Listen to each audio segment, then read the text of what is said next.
fantastic week of fountain camping. I am Mason Way, but I'll go by Mason for the duration. And with me is my co-host, Tiffany RoyalAmes. How are you doing tonight? Doing good. That's all we get. Good, great, fantastic. Great. Ready to talk about some Dota, some journalism. Yeah, we've got a really great topic for discussion tonight. It's something that's obviously been a bit of a hot button issue, at least on the Dota subreddit, which is what we all care about most anyway. Esports journalism, ethical journalism, full of a writer in the world of esports, and where we sort of fit in amongst the memes. So with us, we have three really fantastic guests to discuss with us, bringing their unique personalities and experiences, and from freelance work to talk about this topic. So I will start off by introducing Ms. Pandora from Dota Blast. How are you doing tonight? I'm good, thanks. Hello. So Just waking up. Just waking up. What time is it where you are? 3 o'clock. PM or AM? AM. God, I'm sorry for you guys. I'm sitting here, it's like 9 p.m. Yeah, it's like 8 here, like... Dear God, I am sorry. No, glad to be here. So we'll get into the deeper origin stories at the end, but why don't you tell us just a little bit about yourself and what you do in the world of esports, just to start things off. Okay, well, right now I am content creator, journalist of Dota Blast, the news website. I do primarily most of the articles on there along with our editor Andra, and then a couple of freelance stuff that goes on. So I'm pretty active and involved in that. And I also help do some of the management for Garter, who's a European Dota player. That's my husband. And I kind of manage his teams when he's either started up a team or in need of it, and helping out with his current team right now, Pro Dota. I did not know that. That is super cool. Oh, that's great. You're going to be able to talk about a whole lot of aspects of this with us tonight. I think from a couple of perspectives, at least. Yeah, no, that'll be really fantastic. I didn't even know that we had that perspective coming, so that's really excellent. All right, also with us tonight, Mr. Johan SunTzu of former JD fame, now with Splice/freelancing. How you doing?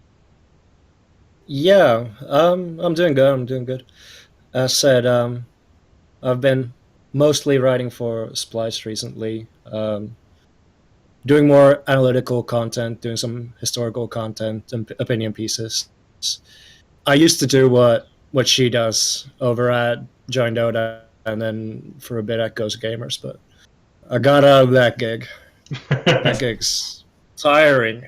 I prefer mine. I just get to sit around and look menacing instead. Yeah, I mean, it's gonna go downhill. We're actually launching a Finnish site next month, like literally in a day that goes live, and that's I'm gonna be editor-in-chief, be doing a lot of day-to-day news coverage there. So I'm sure you're thrilled to get back into that position that you left behind. Oh God, no! No. Well, and last but not least, and possibly the guest that a lot of you may be most excited to hear from, is Mr. Sam Wndwrt himself, the author of the articles that have been getting so much attention on Twitter and on Reddit from the masses and professional players alike. Sam, how you doing tonight? I'm fine. I thought the show would start an hour and a half ago, but I'm fine. I'm still alive. Yeah, but he's complaining, and I'm 1 hour further into the night than he is. Yeah, but it's like you said, it's already gone downhill for you. I've at least got a small sliver of hope to make it out of this, but you're too far gone already. So, I mean, let's be realistic. We all work at least in some facet in esports. We sold our souls a long time ago. I guess you could say that. Sure. So I really wanted to just open up discussion tonight, and I mean, we have some questions that we can go on, but they're just going to be very broad guidelines for whatever our discussion is going to be. I'd like this to just really be as natural and as whatever you guys want to talk about as possible. So if any of you guys want to jump into something immediately, just go for it. If not, I have some opening things that we can talk about. What would you guys rather do? I'd actually just like to give a shout out to Nahaz, who did a podcast with. I'm afraid that I forget their name now, but he tweeted it out earlier today, and he talked about how he himself, when he's now been more active in creating content for ESPN and doing video content overall on his own YouTube, that he wants to start supporting content creators in Dota 2 a lot more, and I think that's really appreciated, given the fact that I guess a lot of us would probably say that we've felt a bit invisible in the past year and a half, perhaps. So that was how I wanted to sort it out. So let's start on that then. Let's start about from the perspective of just the general content creator. Johan, you look like you were ready to jump at the bit, so go ahead. Yeah, that was actually relating to Nahaz. There was a post on Reddit that came up again about someone going, "Oh my God, where's all the quality content? Why is this place just a bunch of Twitch memes and it used to be better?" And I actually, hand to my heart, I remember a time when you could actually find content that was worth reading on the Reddit front page, on the subreddit. I'm not kidding. That was actually a thing about 3 years ago. You could actually find something worth reading there. You can't really anymore. But anyway, so Nahaz basically tweeted out saying, instead of complaining about it, start creating content. And like my first reaction there is just, I've been doing this for a few years now. Even when I write something that's like a lot of research, a lot of work. For example, I after MDL, I broke down eHome's game plan completely. I ran it by like Fly from OG, who's a good friend. Ran it by him, and he was like, "Yeah, that's pretty much how they play. That's a good synopsis of how they worked at MDL." I'm betting nobody has ever read it. So unless you are a on-camera personality in Dota, right? Yeah, you're not getting on that subreddit. Basically, long-form content gets ignored. People who actually click the link and read it, they take too long to upvote it, and that in turn means that the way the Reddit algorithm works, later upvotes count for less, which means you're not getting there. The only way to get there is if they recognize the name who's posting the content to the subreddit, and then you get upvoted without them reading it, and that's how you get to the front page. So just creating quality content isn't enough. So I want to direct this now towards Pandora. Dota Blast is still relatively new, I guess we could say, at least in comparison to some of the other bigger name sites. Maybe I'm just wrong in my history lesson. I've joined Dota for a long time, and Dota Blast is more new. Yeah, 1 year ago, actually, in like 2 weeks. Okay, so very new. Yeah. So you guys have really made a name for yourselves in providing quality content. When people see articles and interviews from Dota Blast, they know to expect something good. Well, thank you.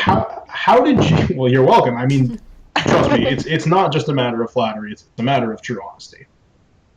How did you guys do it? I guess for lack of words, how did you sort of, when a lot of us think that creating content and getting it distributed to the right people is difficult, which I don't think any of us disagree on. How did you guys manage to do it so well and so quickly? Well, all the credit goes to our editor, Wndwrt. She's the one who does almost all of the interviews. She's the editor, and actually she is primarily the focal point of anything and everything Dota Blast. So she is my direct supervisor. She kind of has formulated the entire, not just the philosophy of, where she wants to take everything and how she wants to do it, but also, kind of trained me and helped develop my sense of where we should be, what we should do, what was inappropriate, what's more appropriate. She has an extensive history of both PR and journalism, so I think that's where it comes from outside of esports. So I think that was the basis and foundation for her being able to get everything started in a direction that was a little bit maybe more quality oriented, or at least wanting to seem to be more professional even from the start. And we just really grinded it out in the beginning. We wrote a lot of things before we even went live. I was writing articles about 2 weeks before the website went live, more as practice, getting into the routine, getting the flow, having everything scrutinized and everything, so that we could, when we went live, had a little bit more, I think, substance to begin with. And now we just kind of run with it. It's kind of become routine. Tiffany, you're not your head a lot here. What are you thinking? I think that the mindset, obviously, when you're creating content is definitely... I'm not along with this, like, being committed to making something that's quality is always that first step, and making sure that it is, and keeping it up, because I think that that's another thing, is because just because you pull out quality content once, you have to do it over and over again. And I'm not going along, because that is a great outlook to have, just to be devoted to creating quality content. And that was the nodding going on there. So Yeah. yeah, Sorry, go ahead. No, please. No, I think I agree with that a lot too, because there are so many times where it's like you explained, that you see somewhere do an interview, and that's the only thing you ever see from that person that wrote it, and then you start asking yourself, well, what happened to that guy? Was he treated badly, or did he feel like this was the only thing he could do? So it's sad to see people drop out, I guess, before they've ever really gotten started. So, Johannes, as someone who's been doing this consistently for possibly the longest of any of us, what do you have to say about that idea of just plugging away with consistency? Is it enough? Is just continuing to do it over and over going to guarantee a success? Depends. Like I think you sort of build a readership over time, but at the same time, if you want like big bumps, like like I'm pretty sure I have like the largest like Twitter following of any of the people who are like primary Dota writers or whatever. I don't know. Matt might have more than me, but well, he might have more than you. What? No, I mean Matt Demers. Oh, I thought Matt. That Matt is not known primarily for writing, although he did write for a while when he was at Own Gamers.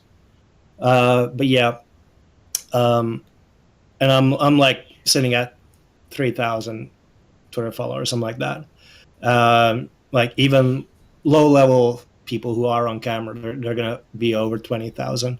So, if they write something and they put it up, it's gonna get way more traction than I am. So I think like the big thing to sort of get your content to more people is to try, like, for example, if you're writing pieces on specific players, if they promote that content for you as well, that's going to get you a lot more readership, and that's going to get your name more out there, rather than if you're just doing like I do a lot of conceptual work and like opinion pieces and just stuff like that, and that isn't going to get promoted by these kinds of big names. So even if I mean, I haven't been the most stable about my production in recent years, but even when I was like, it was more the sites that I was writing for that sort of, they had a good readership. that didn't become like my personal readership. Really doesn't really convert like that, but it does work for sites though. Yeah, that's something that you and I actually talked about a little bit to an extent when we spoke last night about sort of the organization versus the writer when it comes to who's getting the recognition. And you said something very poignant when you said the only time that anybody remembers a writer's name is when they fuck up. Like that's just kind of the way the world works. When someone does a good job, it's Join Dota, it's Gosu Gamers, it's Dota Blast that's saying like this is a great site, go here, and the writer's name really ends up being nothing more than a byline a lot of the times. So, do we need to be trying our best to reward individual writers and staying on top of that, or is it more important to go with the site's name and just to hope that that gives you enough leverage to sort of carry your own name forward? I think realistically, even in mainstream media, people generally remember the news publication and remember the quality of the news publication. It's only people who really stand out from the bunch.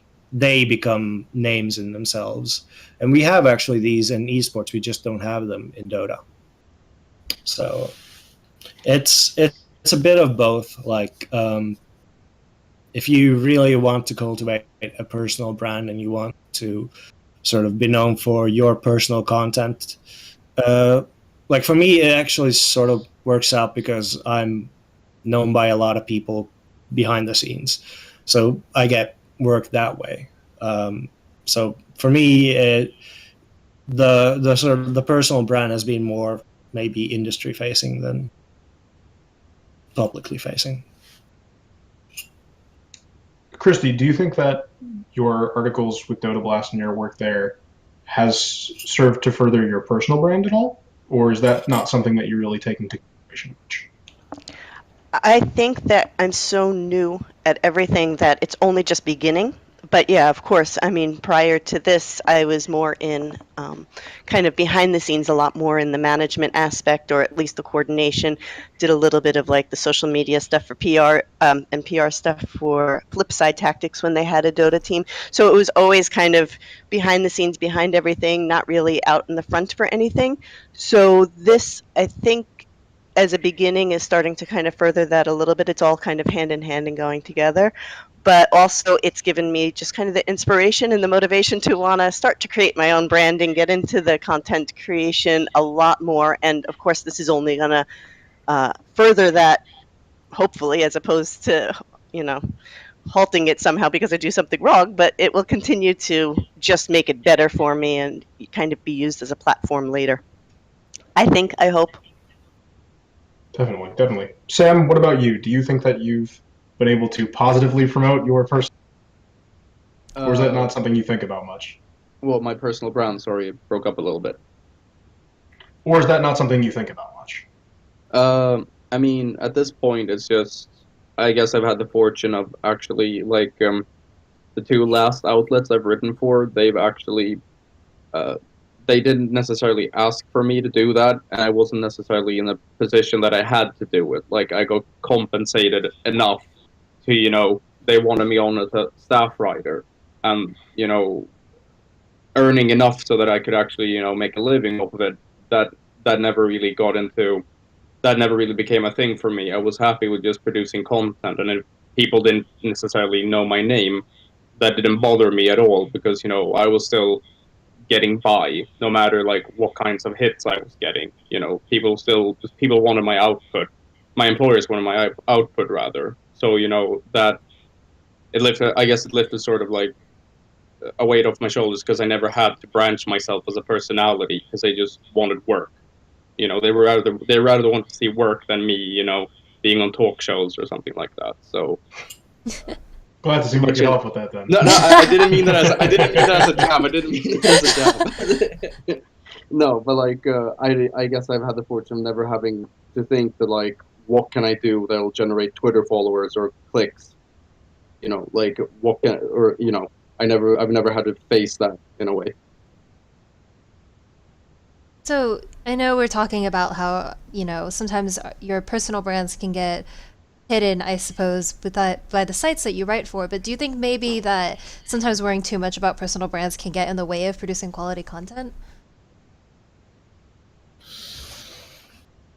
I don't know. I think in general, the like, if you want your personal brand to get stronger, you have to focus on the content. Right. To an extent, just output alone, just keeps your name relevant, keeps your name out there, and if people see something and hear something enough, that sort of makes them think more positively about it. But at least my perspective is like, you're gonna get hit way harder for one piece of negative, like for one piece of bad content, than you're gonna get furthered by writing like two pieces of good content. So you just need to try and keep the quality up. Yeah, like I think that one of the best examples is ESPN's Fion, who is a very talented. He's one of the best League of Legends writers out there, and the only thing he did was just. I mean, he's a massive fanboy of the game and the professional scene, but the only thing he did was just write long articles, and he started out at Team Liquid, then he went to LoL Esports, got booted there after saying that, insinuating that Dignitas only pays their writers in mouse pads. Then he got picked up by the Score, and now he works at ESPN. And like, you know, he's just been his strength is just that he's always been able to write. Like, something can happen in the morning, and he'll have a beautiful elaborate piece on it in the evening. And I think that just if you have that kind of drive and you possess that much skill for the art of writing itself, I think that the best thing you can do is honestly just be consistent, like that you don't have any dips, because I can't remember him ever having one. And if you just keep on showing the world that your stuff is good and you don't let anything stop you, I think eventually someone will notice, especially in such a small industry like esports. Well, I definitely think that there's everything hinges on exactly that. If you're gonna do the work and you're gonna do it well and everything, it just follows suit. Just as the same with the players, just as the same in anything. Right. If you're gonna put the work in it and you're gonna do it, it's gonna speak volumes for itself, much louder than if you force something by a personal branding or even compromise yourself in some way to get that. But I think for at least me, it's about continuing to grow and develop to be the best that I can in doing it. And for example, with Dota Blast, I started out with kind of more of the breaking news in the short, maybe 300-word articles, and then, expanded those into, I think my average is, even for the quickest thing, has become like a 600-word article to be able to at least even give background info. And then it develops into the features, and it develops. And, so I'm always looking at ways to develop and to grow and to branch out and everything. And then eventually that'll just come on its own because of the hard work I've put in, or the personal growth and development that I found through reaching out to my mentors or support groups, so to speak, that are out there for content creators. Right. Now, Yeah. I'm personally on like the extreme edge of that. Like, a short article is 1,500 at this point. Humble brag. No, it's actually probably not a good thing. Yeah. It depends, At though. that Well, at it that depends. content length. At that content length, like there's a lot of people who just shy away from that long stuff. So I want to talk about something that Matt and the Haas have been talking about in chat, and it sort of hinges on a topic that I want. In our world of esports journalism, how much power do we actually have over what we do? Matt was saying the reason that these people get big is because they have people bigger than them saying this is somebody worth paying attention to, which obviously makes a lot of sense. Anybody who's small is theoretically hoping to ride the coattails of somebody bigger to get to that point too, or to get to just below them or so. So are we really heavily dependent on doing things that are more player and organization focused in the hopes that they're going to push it forward and say this is something worth paying attention to? Like, I know, when you say that a lot of the stuff you do opinion pieces, and even though it does tend to be like player and team focused, you're not doing many 300-word interviews with somebody and like a post game, right? No. Right. So do you have to rely on those in order to get big in the first place? Are you able to get the credit that you feel you deserve by writing longer explicatory pieces that aren't necessarily tied to a certain more famous individual that can boost you forward? Like a lot of what I'm saying, what I've said in general, it's my experience of what it's like within Dota 2. I don't know if it's the same in fields, because I feel like there's more promotion of good content in the other fields, like in CS or in League. Like good content comes up more in there. But definitely, like when I was working for a lot of these other sites, I did a lot of interview pieces. Done, like, for example, like the first interview anyone ever read from Arteezy, that's me. First interview anyone ever read from Resolution, that was me. Yeah, I've done a lot of that stuff. But at this point, like, I don't actually care that much. It would probably be helpful to an extent. And I do know that some writers, when they're up and they're trying to create their personal brand, it's not just actually writers. You can be like, if you're trying to do something with stats work, some take the approach that they'll like try to create positive stats about a given player or something like that, and like that player might forward it. I've seen that. So like there is a kind of a sensibility. It makes sense to do that when you're starting out, but for me, I don't really care. Yeah, I agree a bit with I agree with Johan. It's just the way I started was that the guy that owned the first site I wrote for, he knew a lot of players, like in StarCraft 2. So the only thing he kind of brought me on for was sort of just make sure that we always have content. So I always, asked him like, hey, can I do an interview with, player Y? And I just write up like 10, 15 questions and just send it off. And I mean, I won't say that I got known for doing the interviews or anything like that. Like I didn't really get a brand off of it, but that was just essentially how it started, because it's just a good way to quickly actually get people to read your stuff if the pro actually retweets it. And I mean, judging by Dota Blast as well, whose content I really, really like is just being able to produce such good write such good content in the first place, and then also have it like retweeted. Like I can't remember right now, but I just distinctly remember at least that it's just they always had the pros like retweeting the stuff, and since they had their own unique twist to the content itself, a pro retweet and reader saying, wow, this is actually a really good interview, of course it gets posted up to Reddit immediately because it offers something really good, and all the pros fans get to watch it, gets to see it as well, since they share it on Twitter.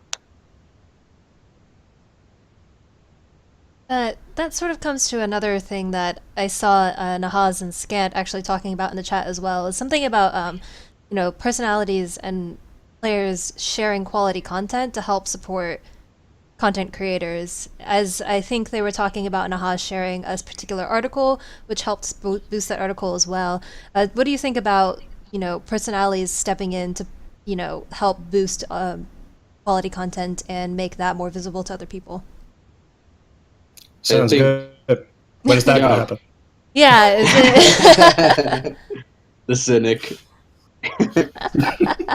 No, like I've actually been aided by like Vlad he from time to time promotes certain stuff that I write, but nobody else really. I've not seen it really from anyone else. I'm interested to pick up something that Grant is talking about in chat, saying that some of the best articles he's seen are usually guest articles getting paid, and who aren't there for the clickbait. So we're trying to just generate more clicks. Okay, I guess this sort of falls into the ethics of things a little bit. Let's talk about the idea of getting people to go to your site over places and what it does for you. I can't speak for anyone here other than myself, but I know that I am probably in the minority of individuals who have been paid for written content in the Dota scene. And I give most thanks to an editorial structure in order to have that happen. But I certainly was not given any sort of bonuses or incentives other than patting myself on the back if one of my articles did particularly well. No, I don't think any of us ever did. No. 2P had that system, but honestly, I don't really care. Like I wrote one article for them. It was an opinion piece about. It was, I think, around DAC times, and it was about how I felt Navi needed to break up the trinity that they had left. Dendy, Havost, and Phonic. And I was arguing that either you rebuild the team around Dendy or you rebuild it around Havost. And that got a lot of traction because, well, it's Navi. It's Dendy and Havost. and that, like, I more than doubled what was their biggest like performance bonus. More than doubled that. It was probably like one of the most read articles that 2P ever published. But yeah, I don't care. I got a bit more extra money, but I don't care. Yeah, like in. Oh, sorry. Go ahead. Oh, no. My thing was just going to be that, like, for example, one of the focuses is about, for us at least, is more of the organic growth. And then just putting out some of those interviews or some of those, like, Gorgon the Wonder Cow has done a couple of feature articles that have been fantastic about, say, the patch analyst or, something that's going on in terms of a little bit more different direction than what we tend to write on. And that helps pull in something or draw something for a little bit of a spike or a peak or, to kind of entice some other people. But really it's about, a lot of organic growth for us, continuing to just produce the quality stuff over and over again so we continue to grow more in that way, which I think is more substantial and sustaining, and therefore it takes off the pressure of that clickbait. It takes off the pressure of feeling like you have to compromise yourself in order to get more viewers, to get more, attention or traction or something. Right. I would like to recommend as well to people that maybe want to like start writing for esports about esports, but who don't have a platform. There's this. And this is the thing that's so weird to me, because I know that in Counter-Strike and in League of Legends, the site has actually, I'm going to assume, has actually created a couple of careers. But there's a site called Gold per 10, which literally is just, I think that you contact the editor-in-chief / the owner of the site, and you can just publish a piece on that site, and you get to keep any of the ad revenue, as far as I know.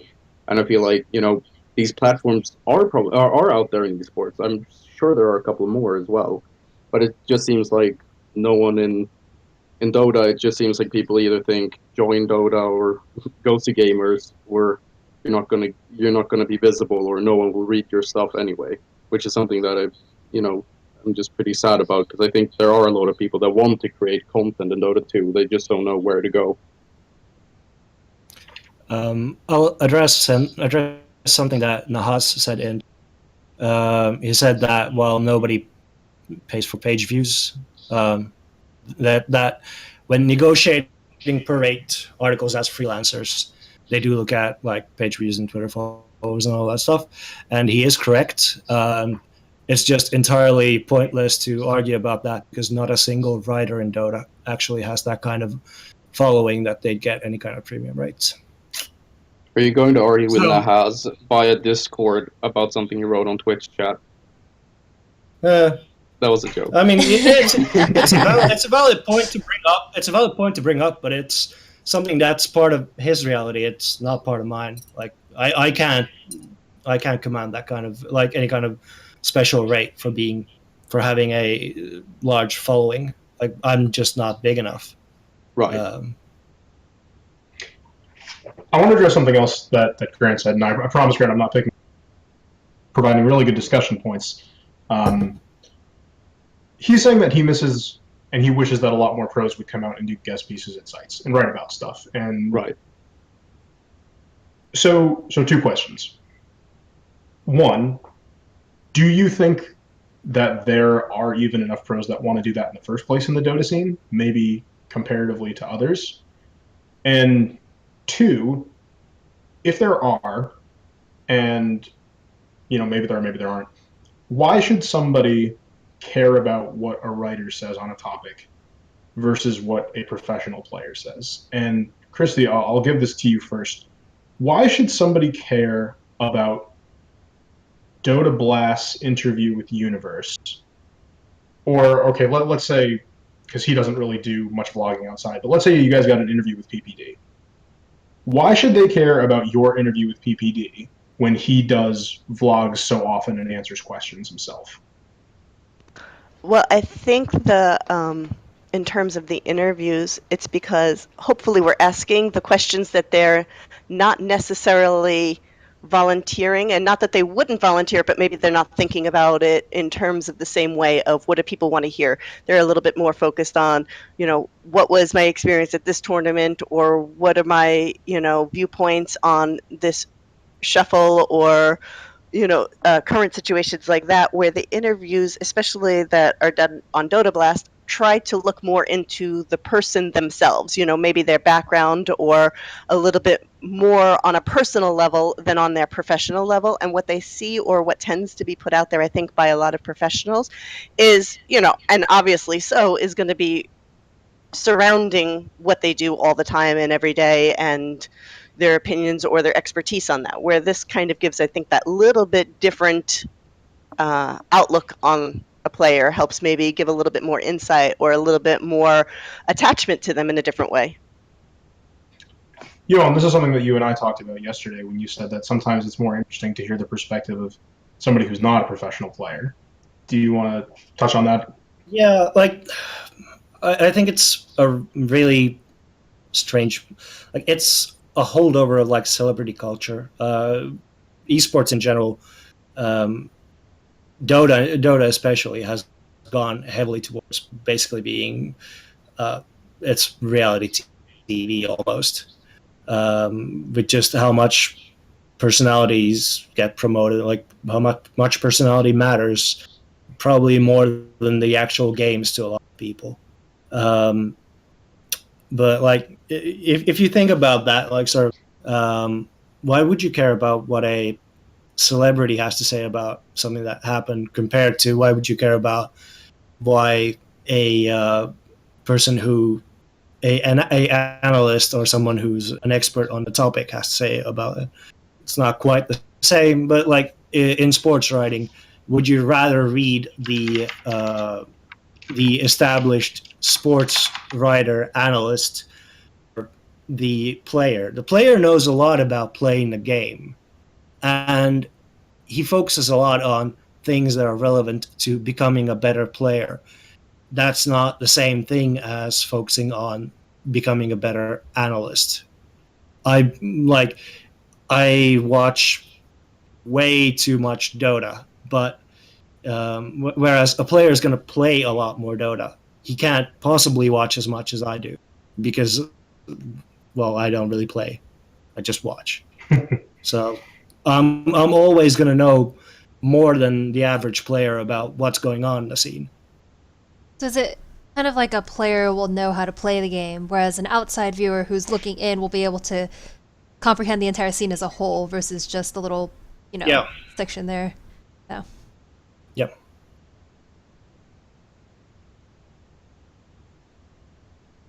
So,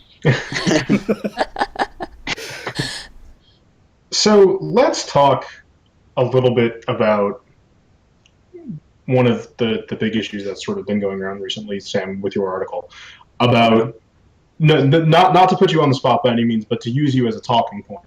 So no, I it's guess to fine. put you on the spot a little bit. We're talking a lot about promoting good content. You know, making sure that people who are doing good work are getting put forth to the community and getting their things shown. Mm-hmm. As a journalist, what do you call good content? What differentiates a well-written journalistic piece from something that's not? Getting your facts correct. I mean, that's one of them. And then the second of all is, I mean, being able to write well and coherently, or like interview, you know, if you interview someone that you can actually go deeper than ask them, you know, would you rather fight 100 horse-sized ducks? You know, like if you act, you know, there's always this, you notice if someone's trying with something. Then, like, of course, maybe they won't always get everything right that they're trying to get through, or like a question could just be deflected that you've spent a lot of time actually coming up with. But it's just if you actually see someone like say for an interview, if I see an interview with with Puppy or something, and someone asks them maybe something specific about like I guess like if he has any influences outside of Dota that influences the way he plays or looks at the game, I'm intrigued then because I just think this is someone that actually, you know, he applies his own knowledge of the world and his own like personal development on asking these questions and seeing if he can get a response. And that, you know, generally either fosters discussion or, you know, opens up other points where he can go from there with that question, with that specific question. So I just think that if one I can see, you know, if someone writes really well and has a great premise for like say an article about a specific player, like again I only name drop League of Legends writers, but it was Kelsey Moser from The Score released an article when a dramatic situation uh, was surrounding a player in League of Legends who may or may not have been able to complete to be able to continue competing in the game because he would be forcefully drafted to his home country's army. And you know, she didn't take a stand on like, you know, this is why player Y should be allowed to play or anything like that. You know, she just explained, she just was able to outline perfectly everything that made this player exceptional. And she had just taken the time to study, first of all, just taken the time to study how he played. And then she had taken the time to like read into like his interviews and see how he, you know, she noticed it. She just noticed in ways that he approached, you know, just questions or just the game in general to see how that applied to his team, you know, in a broader way. And she was just able to formulate everything perfectly. And you know, that's an interesting article to me. It takes an interesting premise about, you know, an exceptional individual at the game he or she plays, and she just manages. I mean, I guess what I'm trying to say is just she sees something interesting and she can articulate it properly, and that becomes something interesting to me because if someone sees something interesting in a person and is able to explain it, that gets me intrigued. I want to learn more as well, you know, if the piece engages me. So I just think that I honestly feel like if people try to go to like, oh, this got long-winded. Well, what I'm trying to say is if people actually with the right try to like see something special in a person, in a player, or like a specific play or a match, and they can just write on and on and on about it. I think that's an interesting piece because they approach it from their own view of the world, and they can manage to expand something that may seem so small to someone else into something gigantic, and that to me is interesting because they see something interesting there. Yeah, this was a big part of what I used to do when I was still doing like day-to-day news coverage and like a lot of like prepping, like letting people know about, okay, there's this tournament coming up. How do I get people to want to watch the tournament? Well, I have to create storylines. I have to sell them on why they should care about every team, and that means going into every team and looking at what's interesting about this team, what makes me think that this team is special, and why should you be following it right now? What are the special circumstances that are true right now about this team? Are they coming off a slump? Do they have something to prove? Are they on a hot streak? All these kinds of different things. Just set it up and let people understand why these games are going to matter. So, yeah. Right. It's all just about actually capturing something specific or special about a mundane situation. If you're able to do that and you can write properly about it, that's all that matters to me. That's an interesting piece of content right there. So I want to ask, Chrissy, I want to ask you a more technical question now, because with Odablast, you guys have Wndwrt at the helm, who has more of that solid journalistic background, who takes things from a news perspective rather than maybe a Dota first perspective. Some of them. What do you guys at Odablast? What are your qualifications for good? You know, what are the checks that you run when you put out an article? Are we talking about even just as simple as the news, or when we're doing more in-depth feature kind of articles? Or Anything. both? Or both.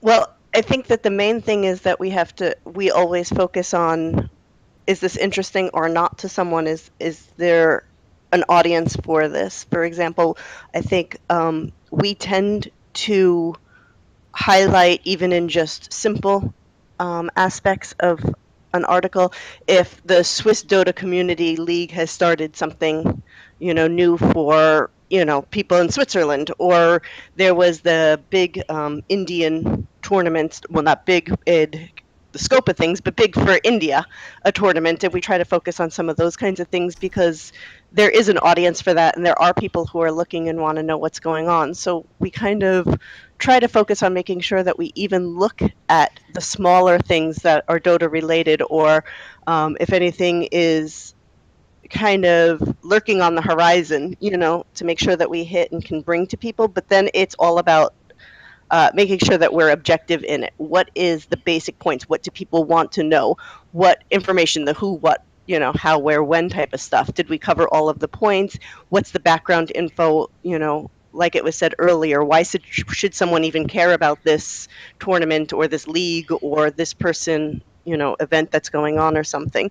And so making sure that we just hit all of those things and remain as objective as possible in all of it, and not draw our own conclusions or our own opinions, because I'm nobody. I'm just here to write and present you the information. It's up to you to kind of draw your own lines and your own opinions on it. I just need to present it all in the best way possible for those types of features. I mean, for those kinds of articles. When it comes to features or opinion pieces, then of course it's a little bit different. It's, how deep did we dig to develop the story? How much is there, underneath that's maybe substantial or not? Did we bring it to light? Is it something that's worth even bringing to light? Does it end up putting a twist on something that, we don't necessarily want? It's kind of looking a little bit more in that direction.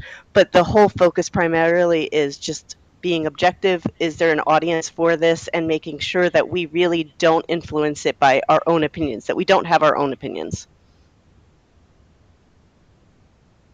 Yes. Yeah. Yeah, we're all not. We're all just agreeing here. This is oh, go ahead.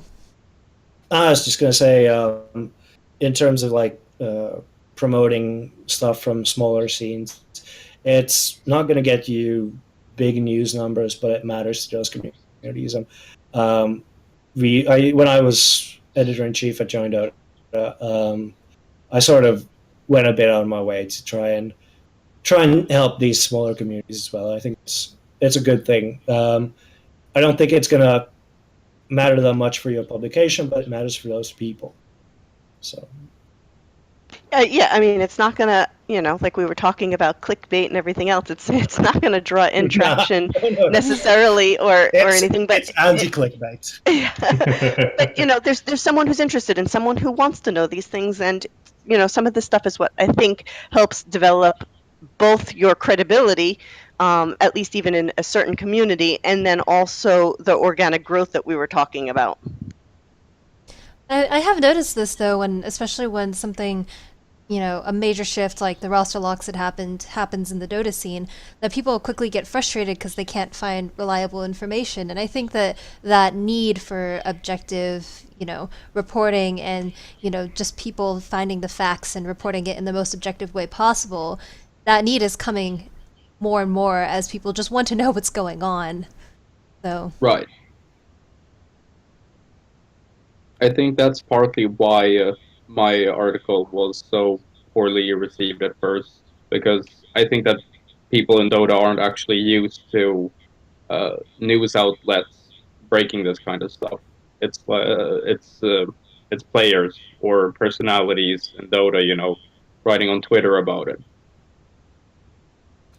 I think that's a lot about just sort of where we're sort of at in Dota. Like a lot of people, like a lot of these content outlets, they aren't really positioned where it would benefit them to rock the boat. Like they want good relationships with players or with teams and with organizations, and that means that sort of it's not really in their interest to be the ones who are like exposing that many things that happen behind the scenes. Right. Yeah. And we just generally like sorry, I'll just quickly say, and we don't have the resources being put into esports, into journalism within Dota 2 to actually attract people or to incentivize people to go out and do that kind of work. But yeah. An example is we had recently a situation that kind of came to our attention, or at least sparked our interest, that could have potentially fit into a little bit of that, what's going on behind the scenes, something a little bit maybe more controversial or a little bit more that we felt could be brought to light and, other people should know about.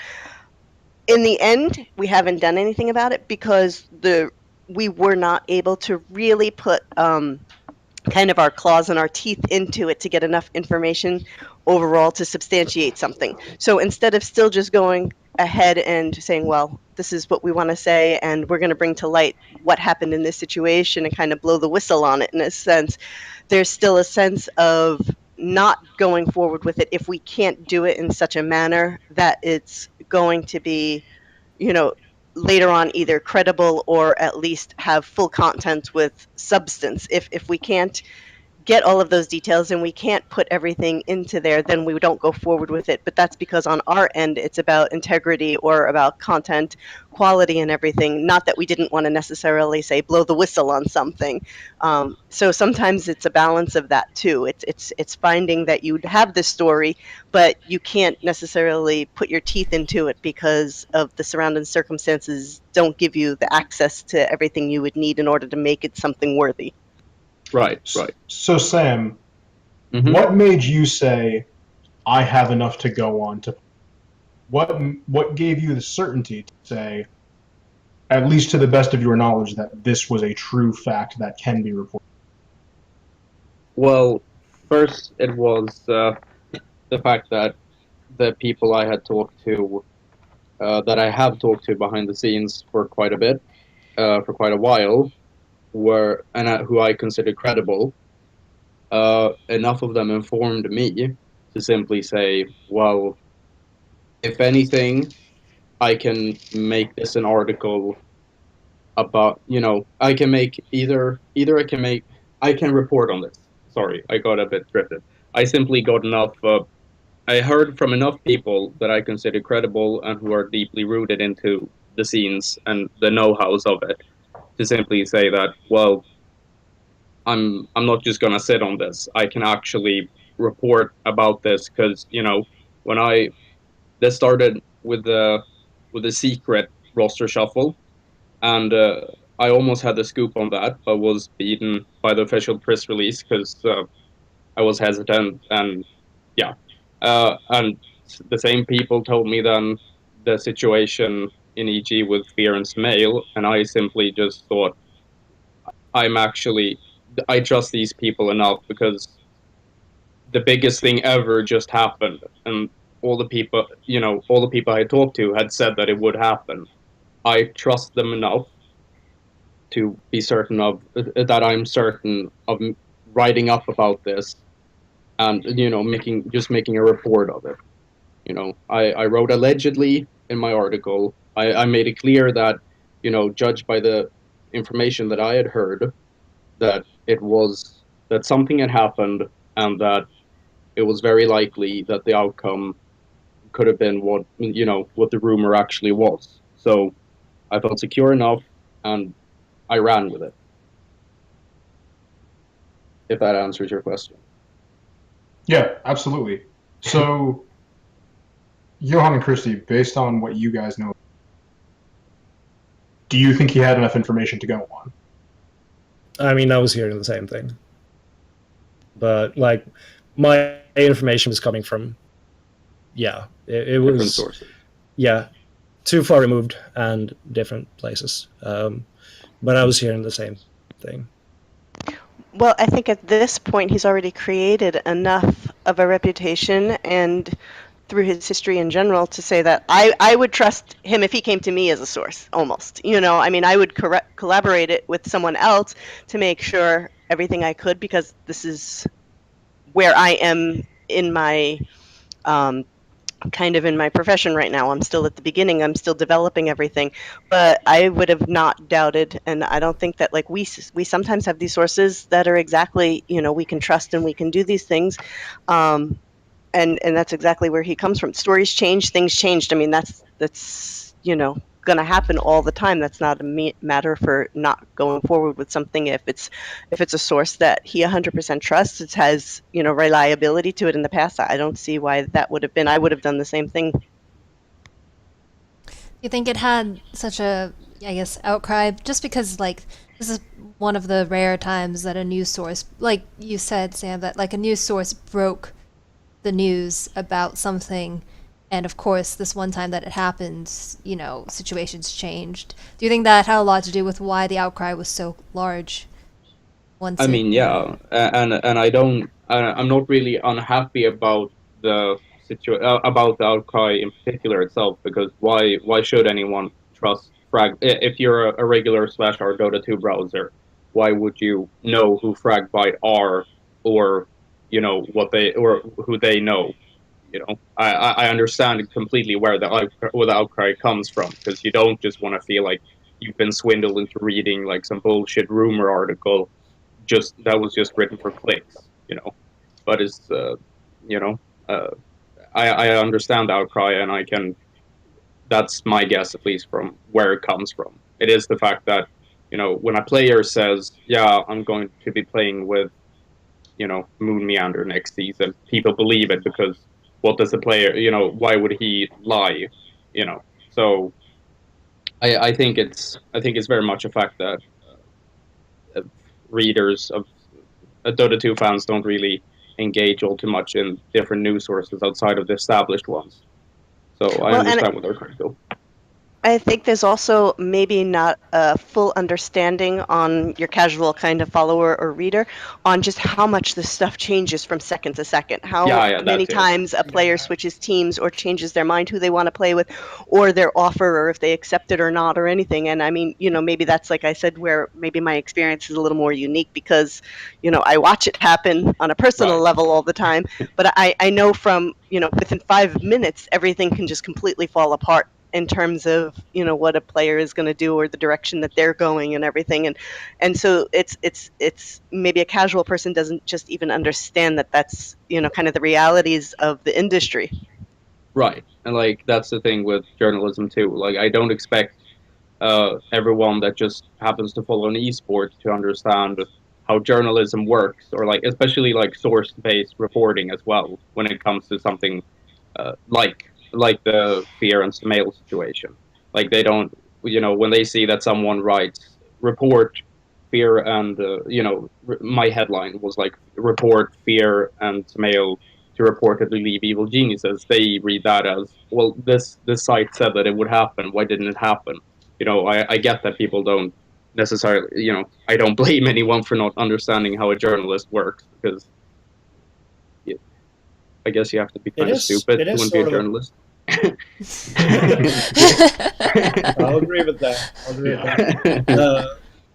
But it is sort of a problem, like in terms of just being a good citizen, you should have a grasp on how to evaluate good news stories, and just evaluate the kind of information that you're getting in everyday life. And I don't think, like, I know it's not taught in Scandinavia, and if it's not taught here, well, it's probably not done anywhere else either. So just like it is a bit of a general failing of modern society that we don't teach people like what it is to do source-based reporting, what it means, and why it matters. So if you don't understand these things, you sort of owe it to yourself to educate yourself, because if you don't, how can you interact with any information that you're given in the world? We're getting existential here. Well, it's like that whole adage of don't believe everything. People, right? And to a more extent, don't believe everything you see on TV. Don't believe everything you necessarily read in a newspaper. Like, yeah, we'd like to imagine that anybody else in our situation their due diligence when it comes to checking their facts and getting their stories right, but the truth of the matter is that doesn't always happen, and you need to approach any sort of information given to you with a critical eye. There was a really interesting thing on Reddit, like not esports related, but it was someone who used to write like for these sensationalist publications, and they showed exactly how they take these briefs that come out about new medical findings, and how they turn those into the articles that you actually end up reading, and just the way that they just manipulate and they lie without actually lying, and that is a true art. And when you see it, it's fascinating. But most people don't realize this happens. They see like, oh, this increases your cancer chance or cancer risk or whatever. They don't realize what that actually looks like when it's in the scientific findings, and it's completely different. The message, the takeaway that you're supposed to take from the actual science can be entirely the opposite from what they present to you. So, yeah. All right. And going back a little about knowledge of the source base, like I have a very small amount of journalism experience in my background from, random journalism classes that I took. And that like allowed me to see that and, not as much of an outcry as other people did, and just be like, well, things change and it's source based. And I think that is very important. And it's amazing how many people will just take articles as fact when a lot of times, like you said, they can be tactful lies, or, things can change in the world. So. Yeah, well, but that's like... Sorry, go ahead. No, I was just going to say, and let's be realistic, probably the loudest outcry came from, people that, like, this hit them emotionally. They're, devout fans, and they're 13 years old, and what are you talking about? This didn't just happen, and, so that's probably where even the loudest outcry came from, if you think about what audience probably was speaking out. I had a lot of Peruvians on my feed that night, actually. Not sure if there's a correlation. Yeah, but on this topic, it's the same thing with when people say clickbait as well. Mason and I had a really good conversation about this, but it's clickbait is literally like people that want to throw out the terms yellow journalism or clickbait. You're not going to see a piece of clickbait, a clickbait article be like sourced or have like more than 500 words or anything like that. Clickbait is literally, you won't believe what Brad Pitt said next, that kind of stuff. That's literally clickbait. It's exploiting your curiosity to, so that you want to click it to find something out, as if, the news source is hiding something from you. And I said this on Twitter too, that the headline on Twitter, like the tweet that I had titled, I would have wanted to change that if I can go back in time. But in all honesty, it included the words report and then a summary of the article, which was Fear and Samael leave evil geniuses. That is not a clickbait article. That's not a clickbait headline per se. That is, it includes the pieces, the necessary pieces in the article, as in it's a report, and then it sums up the story in the headline itself. Like it's not a matter of me trying to deceive anyone, and it's not a matter of me trying to force someone to click.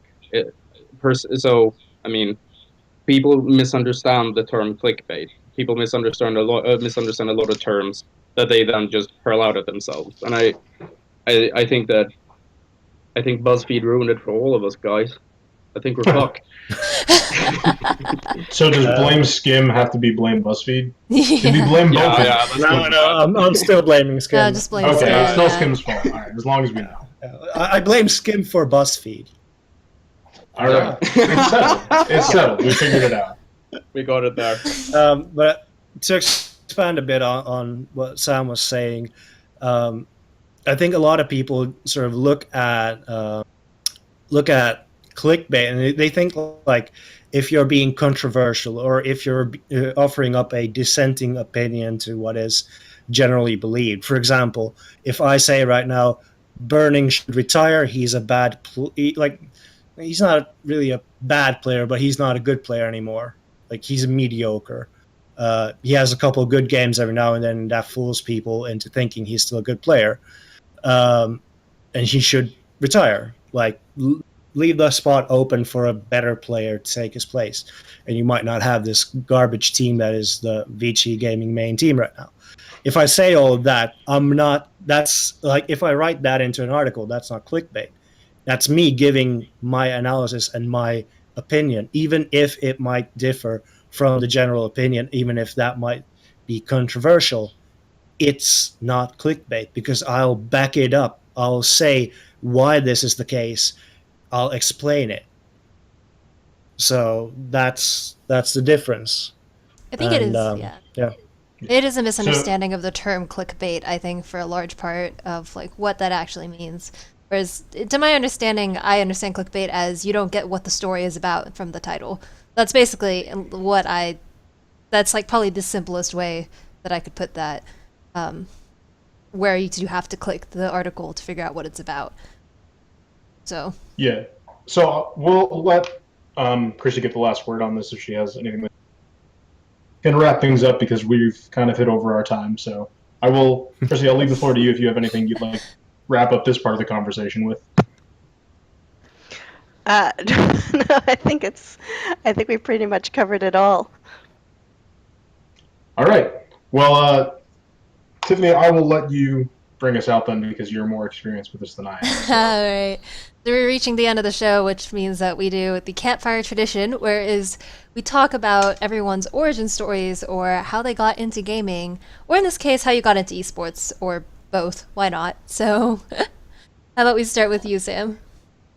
Oh, how I got into gaming. When I was a kid, I was really afraid of blood and scary movies, but then one day I ended up at my best friend's house, and he had the PlayStation 1, and he had like Mortal Kombat 2 or something, and I saw how it was like Kano, and he ripped out someone's heart, and I thought this was the coolest thing ever. And like it sort of like developed just from there. and then how I got into esports. I just started playing all kinds of games like Metal Gear Solid 2, Metal Gear Solid 3. I really enjoy. I love the PlayStation 2. That was the last console I personally owned. And then how I got into esports was in 2010. I just stumbled. My brother just showed me that people actually played played it professionally or like competitively, and I thought it was the coolest thing ever. And then I followed that for like 2 or 3 years, and then Broodlord Infestor happened, and I haven't looked back since. And then I just expanded into like watching and playing League of Legends and Dota 2, and I started writing. Yeah, that's pretty much it. And I started writing about StarCraft 2 somewhere in between all of that, and then I just expanded that to write about all the other games I followed. That's my story. All right. How about you, SunTzu?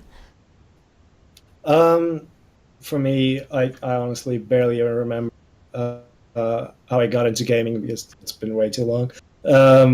But I'll say how I got into esports. Like, I was playing World of Warcraft, like fairly high level rating or like top 10 world level. I was doing this in a guild, Finnish guild, with a couple of friends, and there happened to be a lot of Dota players in that guild, a lot of Finnish Dota players, including Rexy, Trixie, and so forth. That whole the legendary Finn stack, basically. And so when TI1 rolled around, it was like everyone was watching. Like we'd been watching the Fnatic Han games because we had to interrupt our raids since Trixie had to go play. That's actually a real thing. It happened at multiple occasions. He just went straight from raiding into official games. So yeah, then when TI1 came around and everyone was watching that, I just started watching that, and that's where I got into Dota, and that's where generally started following esports. That's my origin. All right. How about you, Pandora? Well, I guess a couple of years ago when I had met my husband, he was playing Dota. He started back with Dota 1. And so I would just kind of hang around and watch what he was doing. And then I ended up with a beta key. And both him and Vigos had been playing with me and teaching me how to play. Got more and more into it. My husband was playing with Virus Gaming with Effin Mad and Socks, originally at that time. And so it was my first kind of exposure to watching esports on, stream or, anything kind of more live and everything, that it was a little bit more serious. I didn't even realize how big it was or the extent of it at that time. And so just kind of got more and more involved that way and learning more, playing more, watching him nonstop, watching, from a player's perspective, everything he was going through. And then slowly started getting into kind of the helping manage things, kind of being an agent manager, things like that for him, because I have actually a master's degree in business. So it was something that just kind of felt natural for me, was to kind of follow up and say, hey, did you do this? Do you need me to help you with that, or things like that? And then just it kind of evolves from there. Started writing, and it just takes off. So are you way better than the rest of us at Dota, literal professionals? Oh, not even close. It took me about 6 months just to make my hero walk without it looking like it was having a seizure. I'm sure we all know the struggles of learning to play Dota for the first 6 months there. Ugh. All right, well, that wraps up this week's Campfire. Huge thanks to all of our guests for coming on. Thank you. And we will be Thank back you. next week with the Campfire at the same time, most likely. And do any of you have any last-minute shout-outs that you'd like to throw out before we wrap up here? Yes, I have one. I was just about to ask if I could interrupt your outro, because that would have been fun. No, I want to say, regarding all the when Swindle went on his stream and he started talking about himself about a bunch of stuff with Nahaz and Toffees. I don't think that he came at it from a bad angle. I don't think he came from a bad place. I think that he wanted to do good with what he said. Um, I just disagree with how he put it all forward. So, I mean, I have huge respect for Swindle actually, because when he was tweeting about just how abhorrent the Shanghai major was, and he was the only player to like truly outline how, below all standards that tournament was. I thought that this is perfect. That, I really admired that because he came, he basically stood up to the people that give him his paycheck, and that takes a lot of balls, and I really appreciate that he's involved in the scene. So like I understand that he came at it from a good point of view. Should have just read up a bit more. Check your facts. Oh, all right. Anyone like to follow that up? Good. No more Skip off that. shoutouts. All right. Well, if there are no more shoutouts, that will wrap up this week's episode of the Campfire. The VOD will be up as usual within the next week. And don't forget to give us a follow and catch us next week where we'll be live at the Campfire once again. Thanks for watching, everyone.